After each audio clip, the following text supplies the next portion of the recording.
সাংসদ মিসিং, সাংসদকে এলাকার মানুষজন দেখতে পাচ্ছেন না। বিধায়ক মিসিং, বিধায়ক তো কোনো কাজই করছে না।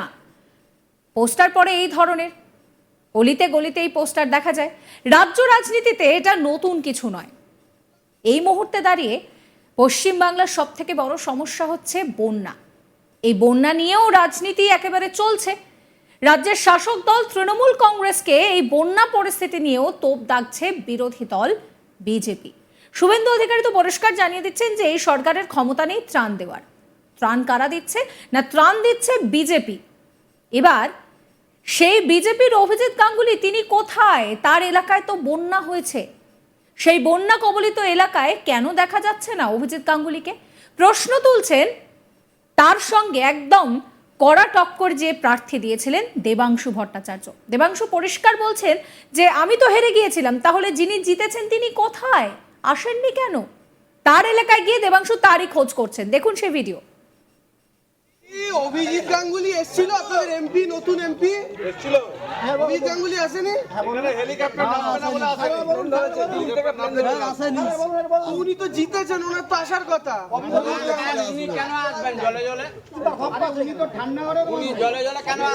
আমি তো হেরে গেছি।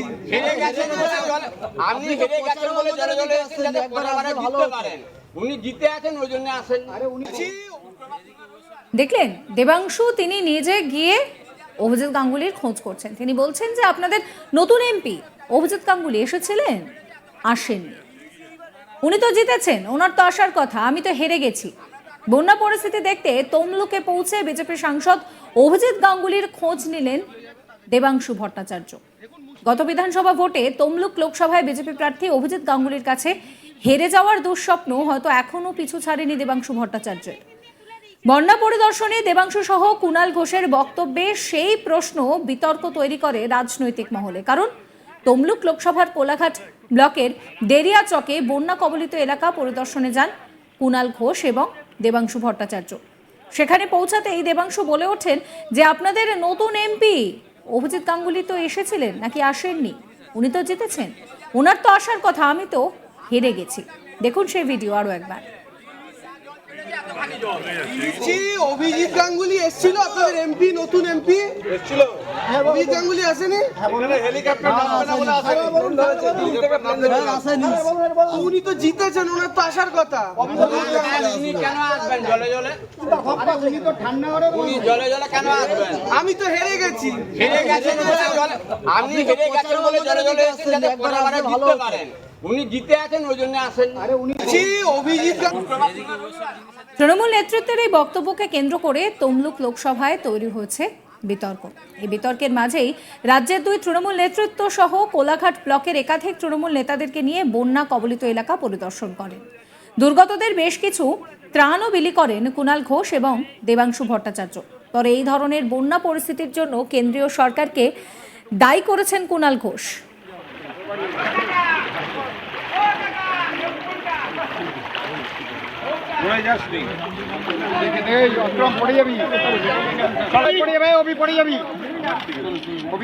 চলো তোমরা সামনে যাও, সামনে পুকুর আছে না মাঝখানে।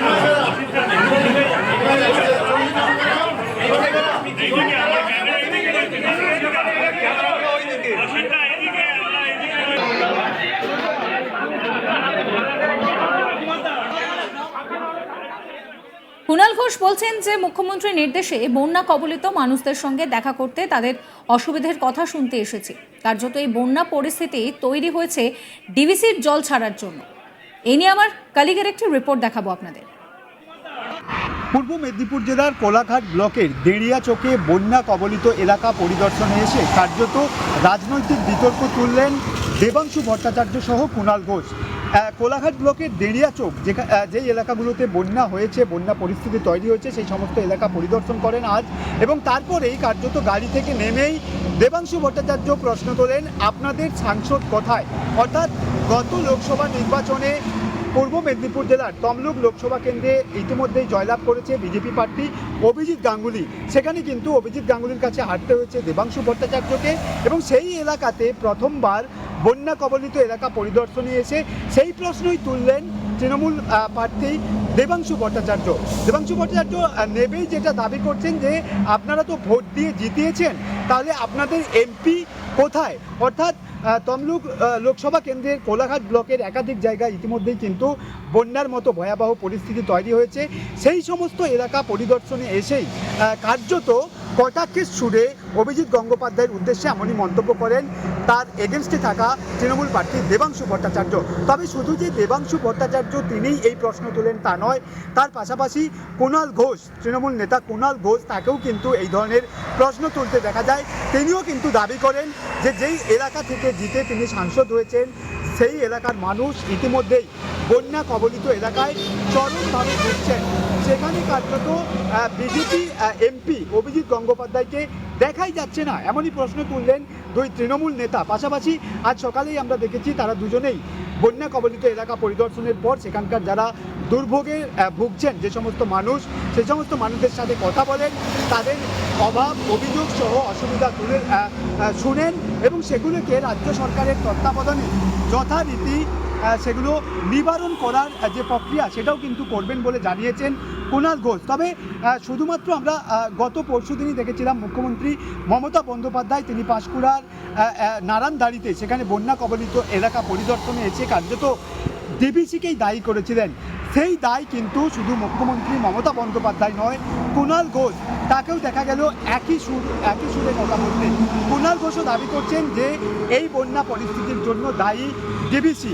এবং শুধু তাই নয়, কুণাল ঘোষ আরও দাবি করছেন যে ভারতবর্ষের একাধিক জায়গায় বা একাধিক রাজ্যে এখনো পর্যন্ত বন্যার মতো পরিস্থিতি তৈরি হয়েছে।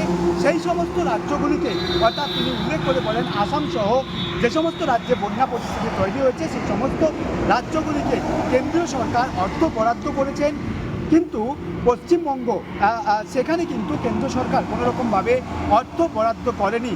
তাই কেন্দ্রীয় সরকারের এই অর্থ বরাদ্দের ওপর তারা যে ডিপেন্ডেবল নয় সেটাও কিন্তু বলতে দেখা যায় কুণাল ঘোষকে। কুণাল ঘোষ এটাও বলছেন যে কেন্দ্রীয় সরকারের অর্থ ছাড়াই রাজ্য সরকারের তাদের যতটা ক্ষমতা রয়েছেন তারা সেই ক্ষমতা দিয়েই রাজ্যের বন্যা দুর্গত মানুষদের পাশে দাঁড়াবেন এবং যেভাবে আজকে এসে তিনি ত্রাণ বিলি করেছেন, মানুষদের অসুবিধা শুনেছেন, সেভাবেই তারা রাজ্যের সহ পূর্ব মেদিনীপুর জেলার বন্যা কবলিত এলাকার মানুষ, দুর্গত মানুষ তাদের পাশে দাঁড়াবেন বলেই এমনটা মন্তব্য করেছেন। তবে দুই তৃণমূল নেতা, একদিকে দেবাংশু অপরদিকে কুণাল ঘোষ, দুই তৃণমূল নেতার রাজনৈতিক বক্তব্য বা অভিজিৎ গঙ্গোপাধ্যায় কোথায় এই বক্তব্য ঘিরে কার্যত জোরালো চর্চা শুরু হয়েছে রাজনৈতিক মহলে। সাবস্ক্রাইব করবেন আজ তাক বাংলার ইউটিউব চ্যানেলকে, ফলো করবেন হোয়াটসঅ্যাপ চ্যানেলও।